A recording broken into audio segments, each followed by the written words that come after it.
안녕하세요, 사교구 여러분.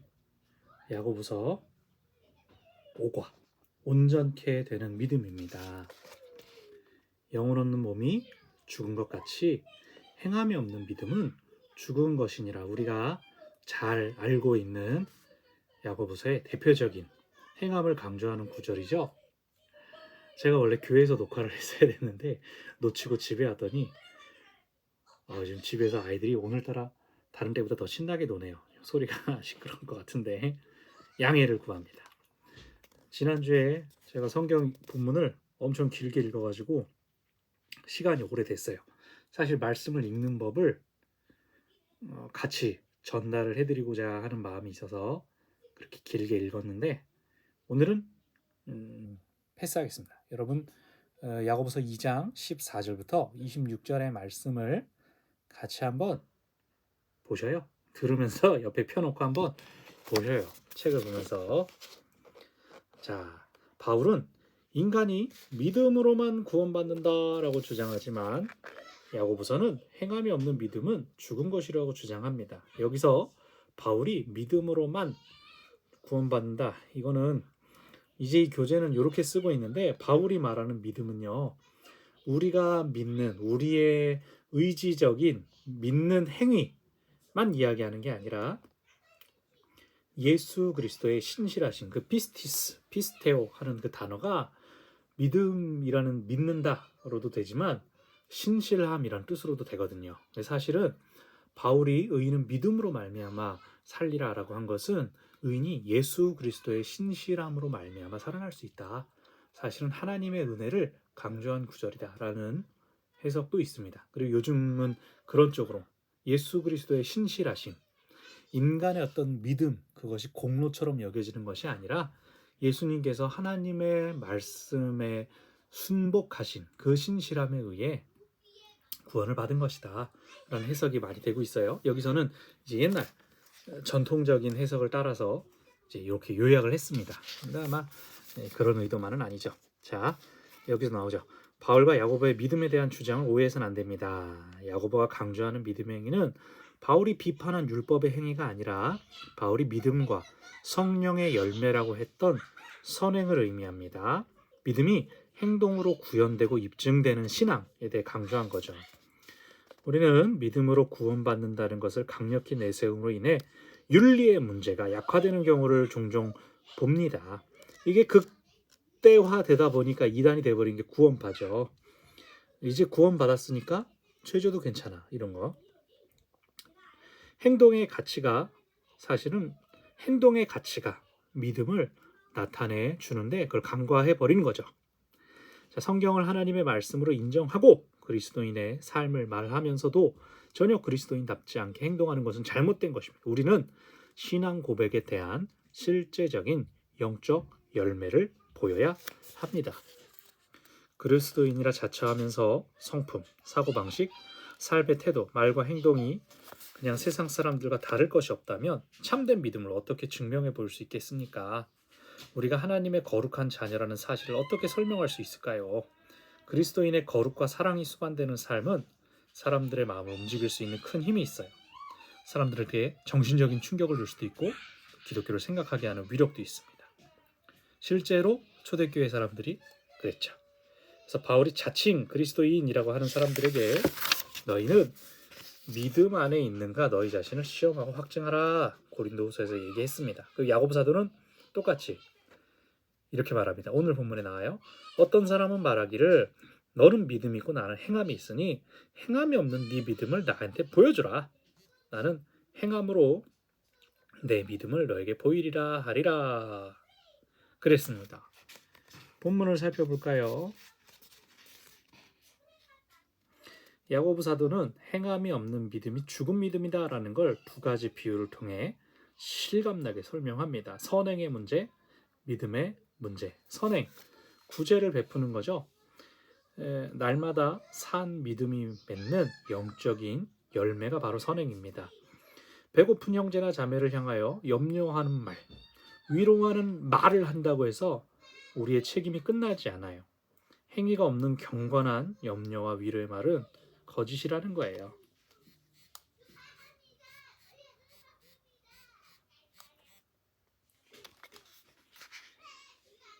빵이 필요한 자에게는 빵과 또 사랑을 주는 선행이 함께 있어야 됩니다.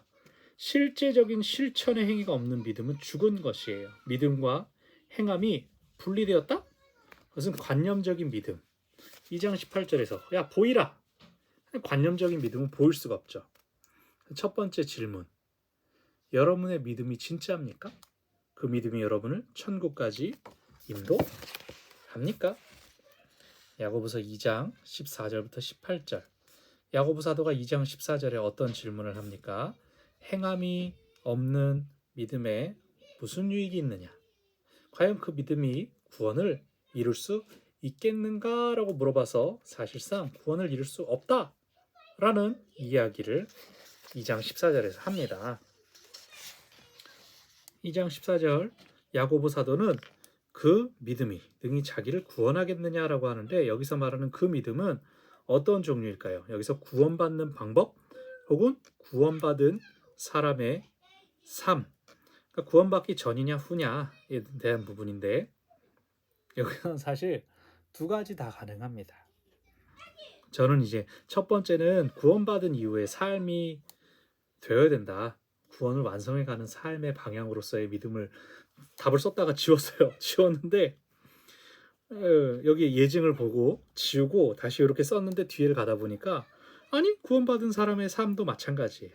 믿음은 단지 구원받는 수단일 뿐 아니라 구원을 완성하게 하는 둘 다가 된다는 거죠. 그래서 여기서 15절 16절에서 헐벗고 가난한 자에게 말만 하는 것, 아무리 경건한 위로의 말이라 하더라도 그 사람에게 실제로 도움이 되지 않아요. 그 사람의 상태가 변하지 않아요. 그렇다면 행함이 없는 믿음 역시 구원을 이루지 못해요. 죄된 인간의 속성을 변화시킬 수 없다는 거예요. 즉, 그래서 여기 이 예증을 살펴보면 믿음은 구원받는 방법에 관한 것을 여기서 말한 게 아닌가라고 했는데 뒤에 보시면 아하, 또 구원을 우리가 받는 이 초점을 어디에 두느냐인데 우리가 그렇게 한다고 해서 우리가 참된 믿음을 갖고 있다는 게 증명되지 않는다. 어려운 사람을 실제로 도와주지 않고 말만 하는 것만으로는 우리의 믿음이 우리를 그 영원한 생명으로 이르게 하는 구원에 이르게 할 수 없다가 되는 거예요. 사실 여기서의 믿음은 둘 다 가능합니다. 복잡한가요? 이 구원이 믿음을 받기 위한 구원이냐, 아니 구원을 받기 위한 믿음이냐, 아니면 구원을 받은 후에 영원한 생명을 향한 약속의 삶으로 가게끔 하는 믿음이냐, 이 차이입니다. 근데 다 중요하죠. 다 필요하고. 세 번째 질문, 믿음과 행함은 어떤 관계인가요? 사실 야고보가 얘기하는 건 불가분, 분리할 수 없는 관계예요. 믿음은 행함을 통해서 그것이 있는 게 드러나죠. 행함이 없으면 믿음은 관념적인 거예요. 있는지 없는지 알 수가 없어요. 행함을 통해 믿음의 진위가 가려지죠. 한편 반대로 참된 믿음이 있을 때 참된 행함이 가능하게 됩니다. 그 사람의 속에 여러 가지 생각이 있을 수 있죠. 근데 거짓된 믿음은 거짓된 행동을 가져올 수밖에 없어요.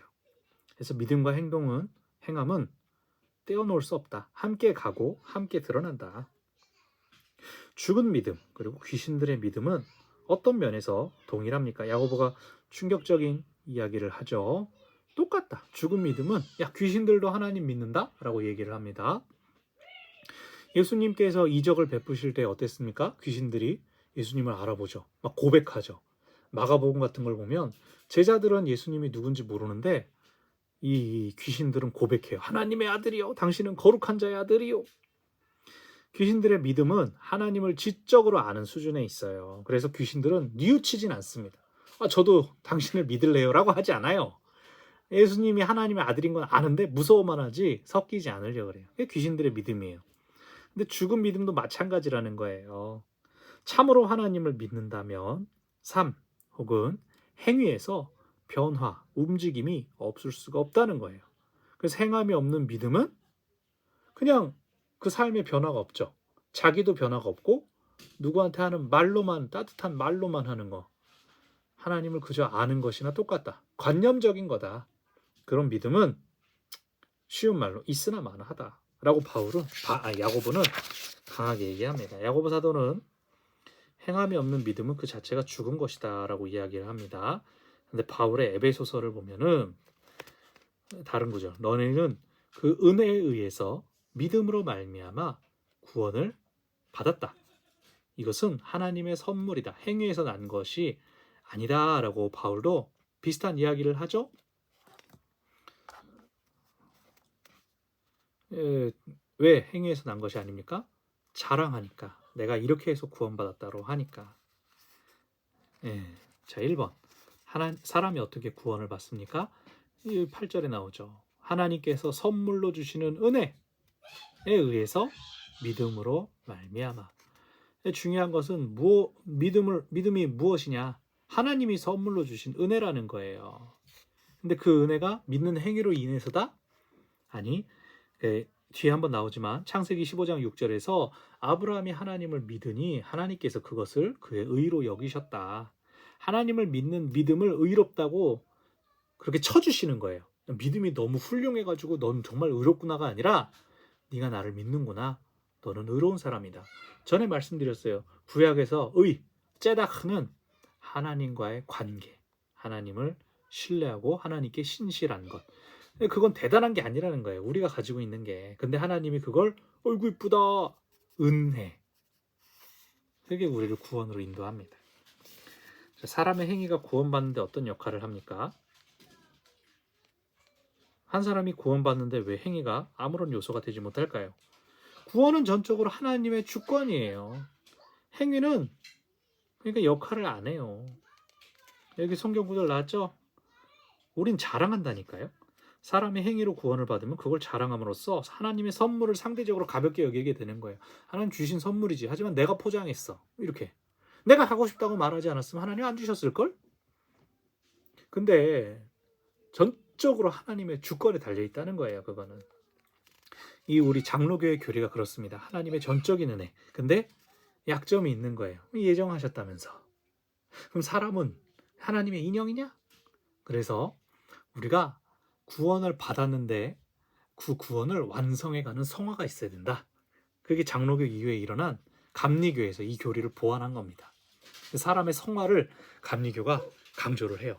제가 감리교 친구 목사님이랑 싸움이 붙었는데 이 교리에 차이가 있었던 거예요. 우리는 장로교는 은총, 은혜를 강조합니다. 하나님의 주권을 강조하는데 감리교는 조금 더 열정적이다라고 보면 되는 거예요. 그거는 우리가 공로 때문이 아니라 받은 구원을 어떻게 이루어갈까, 완성할까, 거룩한 행위가 있어야지 라고 하는 거죠. 굳이 말하자면 장로교가 약간 바울, 그리고 감리교가 여기 말하는 야고보, 초점이 그래요. 꼭 그렇다는 건 아닌데 비슷하게 그렇게 비교할 수가 있습니다. 그렇다면 그리스도 안에서 그리스도인의 삶에서 행위가 역할이 있다면 무엇일까요?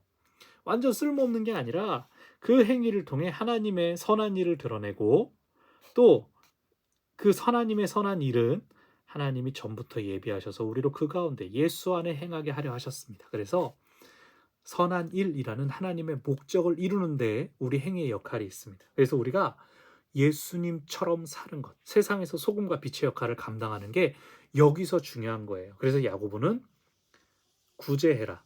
어려운 사람들을 돌봐주어라. 가진 것을 나누어라라고 이야기를 하는 것이죠. 그래서 야고보 사도는 구원에 이르는 길로서의 믿음을 부인하는 게 아니라 그 진실된 믿음으로부터 나와야 할 행위가 필요하다라고 이야기를 하는 거예요.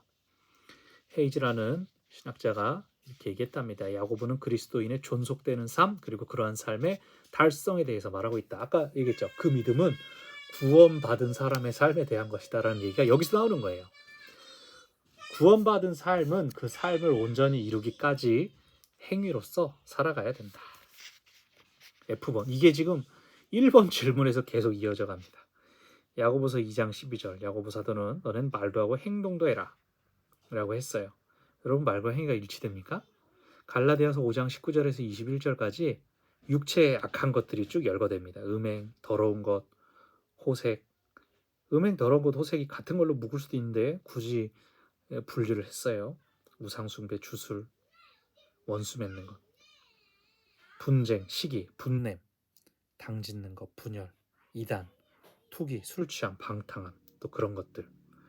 이게 어떤 것들 되게 센 것처럼 보이면서도 해석하기 시작하면 조금만 의미를 풀기 시작하면 사람들 누가 여기 걸리지 않겠어요? 투기, 질투하지 않는 사람이 어디 있어요? 분냄, 화내는데. 시기, 부러운데. 육체의 일이라는 거예요. 이런 일을 하는 사람들이 하나님의 나라를 유업으로 받지 못한대요. 정신 차리라는 거죠. 여러분 각자의 찔리는 부분들을 참된 신앙의 본으로 족장 아브라함과 기생 라합의 예를 듭니다. 20절부터 26절. 창세기 15장에는 아브라함의 의롭다 하심을 받은 사건, 6절에서 하나님께서 그의 의로 여기셨다라는 부분 말씀드렸죠. 언제 어떻게 의롭다 하심을 받았습니까? 성경 본문이 길게 나왔는데 전에 아브라함, 이거 목사님께서도 수요일날 두 번, 세 번 설교하셨습니다.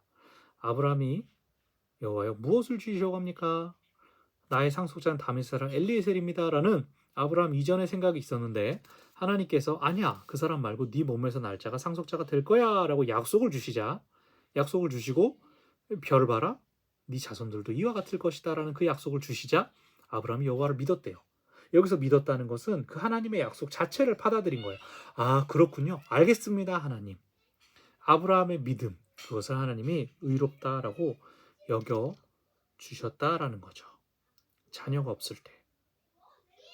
이때 아브라함이 75세 때 하나님이 그렇게 하셨어요. 약속을 주셨고 이게 성취되기까지 시간이 20년 넘게 지났죠.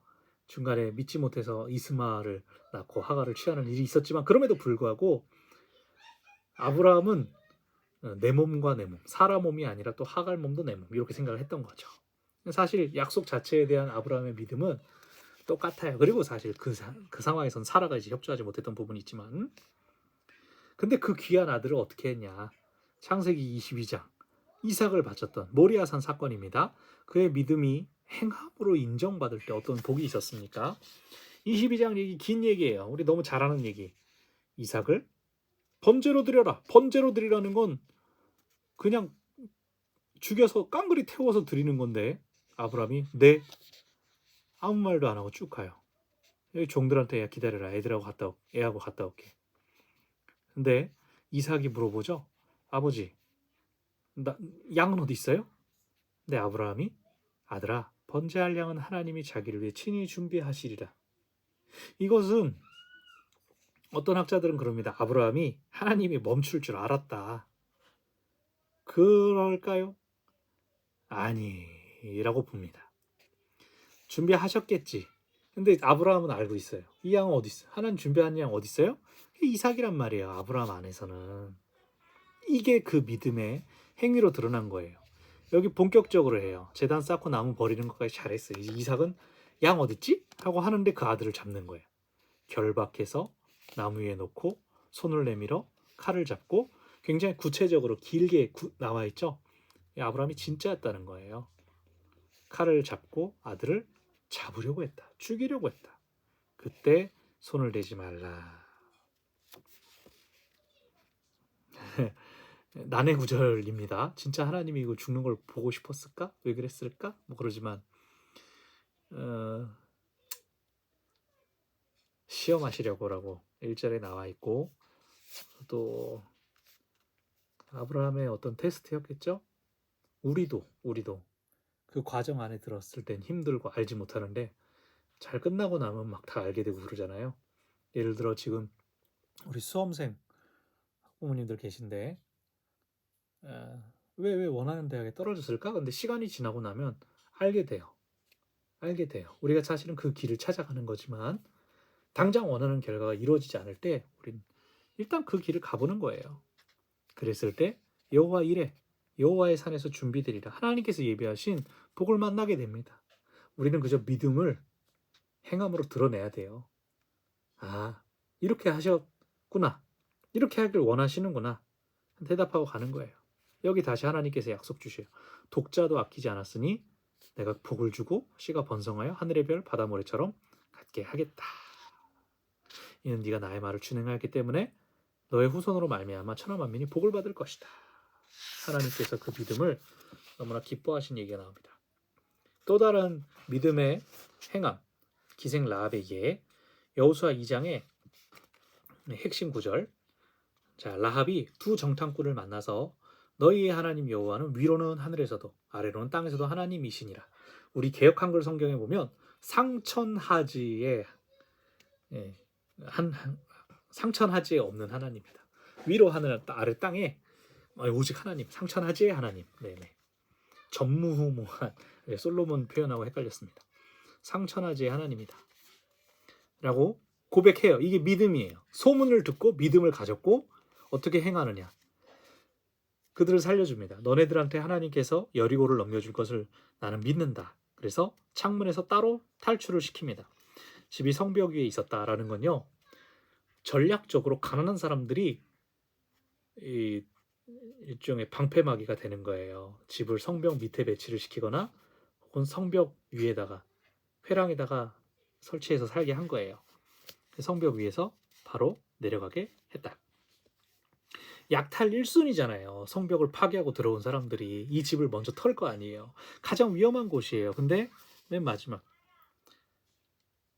이 정탐꾼들이 얘기합니다. 창문에 붉은 줄을 매놓으면 우리가 보고 표식인 줄 알겠다. 라합이 알겠다 그러고 붉은 줄을 창문에 맸습니다. 약속대로 실행을 합니다.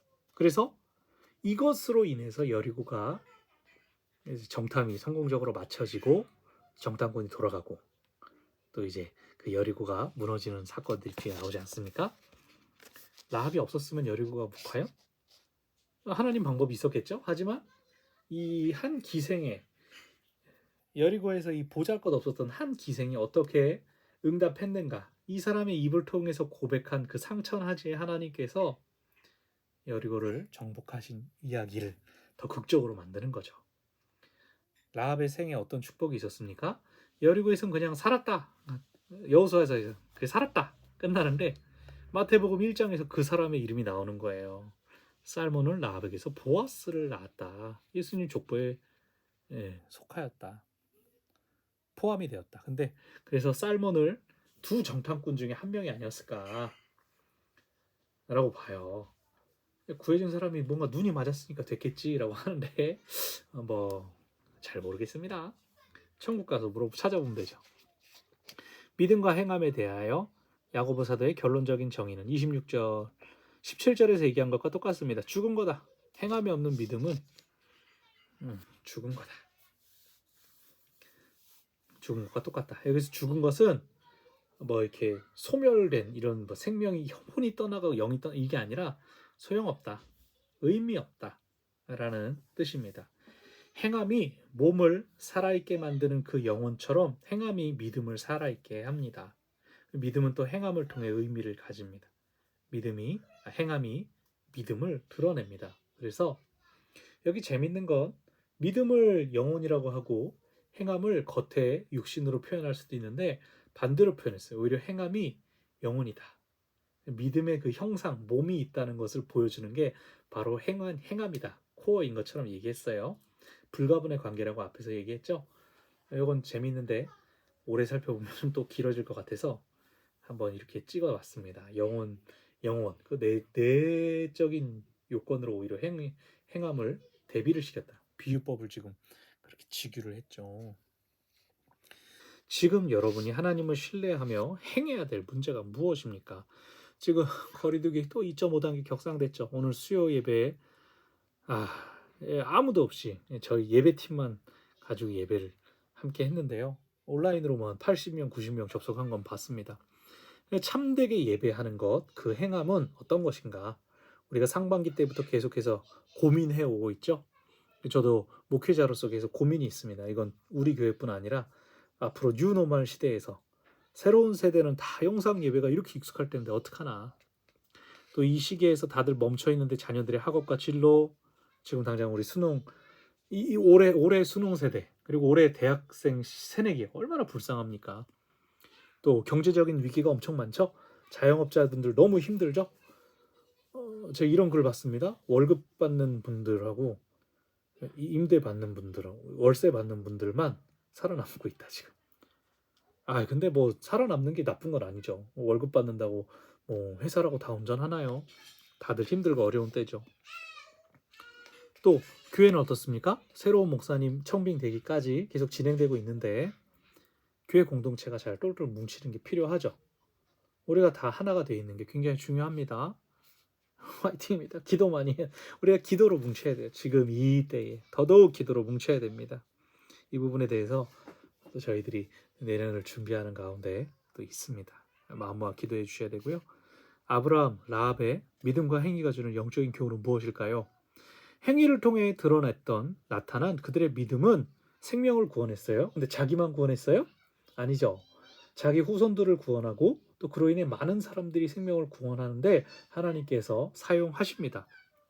또 그들의 삶, 그들의 하나의 행동들은 하나님의 약속의 확실함을 드러내는 통로로도 성경 안에서 쓰임 받았습니다.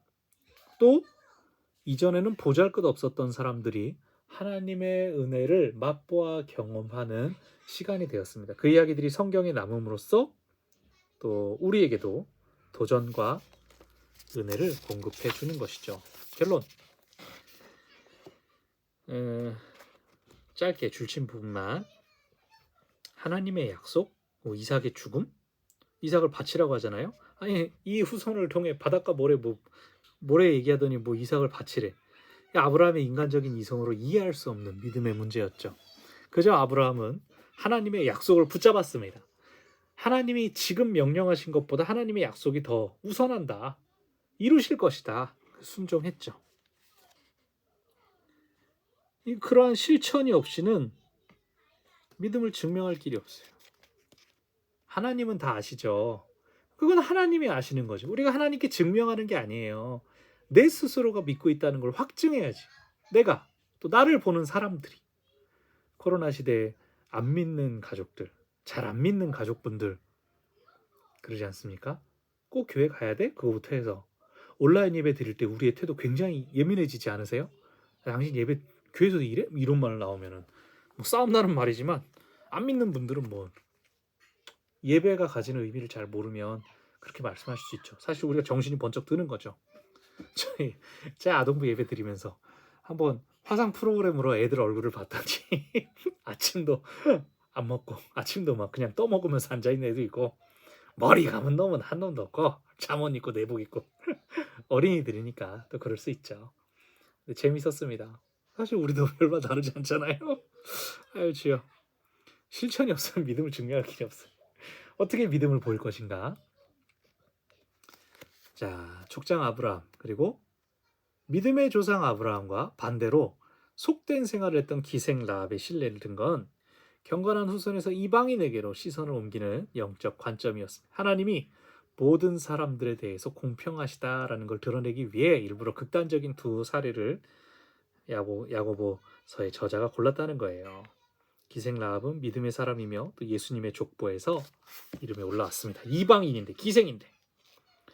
라합은 아까 본 것처럼 하나님을 이미 듣고 믿고 있었고 이스라엘 정탐구를 보호하는 선한 행실 속에서 입증됐습니다.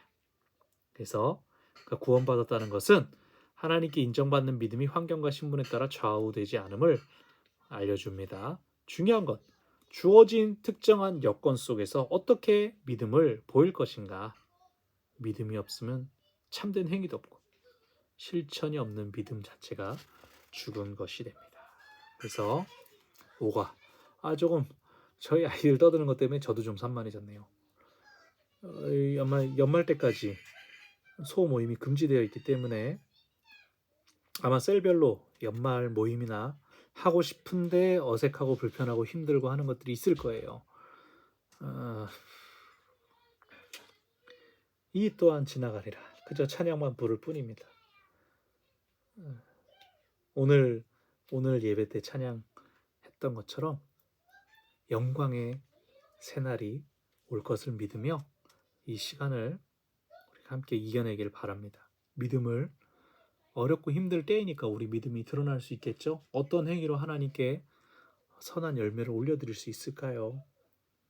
하나님께서 우리 기도에 들으시고 또 응답하시기를 바랍니다. 제가 기도하겠습니다. 하나님, 우리가 가지고 있는 이 믿음을 이 세상에서 어떻게 드러낼 수 있을까요?